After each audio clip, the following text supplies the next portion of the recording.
Hello viewers, আজ আমি আপনাদের রানী রাসমণি ধারাবাহিকের রানীমার আসল পরিচয় সম্পর্কে জানাবো। রানী রাসমণি ধারাবাহিকের এই রানীমার আসল নাম হলো দিতিপ্রিয়া রায় এবং এনার ডাক নাম দিতি। ইনি 3 নভেম্বর 2001 সালে জন্মগ্রহণ করেন। জন্ম তারিখ অনুযায়ী এনার বর্তমান বয়স 23 বছর। ইনি ভারতবর্ষের কলকাতা জেলায় জন্মগ্রহণ করেন। এনার উচ্চতা 5 ফুট 2 ইঞ্চি এবং ওজন 47 কেজি।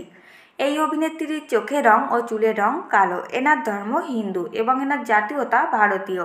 ইনি অবিবাহিত। এনার পেশা অভিনয় ও মডেলিং এবং এনার শখ পেন্টিং। এনার প্রিয় রং নীল এবং এনার প্রিয় খেলা ক্রিকেট। এনার প্রিয় জায়গা মালদ্বীপ এবং এনার প্রিয় পশু কুকুর। এনার প্রিয় খাবার বিরিয়ানি এবং এনার প্রিয় নায়ক আয়ুষ্মান খুরানা এবং প্রিয় নায়িকা দীপিকা পাডুকোন। ইনি মা তোমায় ছাড়া ঘুম আসে না ধারাবাহিকে প্রথম কাজ করেন। এছাড়া ইনি 2011 সালে অবশেষে নামে একটি সিনেমাতে কাজ করেন। বর্তমানে ইনি রানী রাসমণি ধারাবাহিকে রানীমায়ের চরিত্রে অভিনয় করার পর বেশ জনপ্রিয়তা অর্জন করেছেন। আর এই ধারাবাহিকের প্রত্যেক এপিসোডের জন্য ইনি 9 থেকে 18,000 টাকা পেয়ে থাকেন।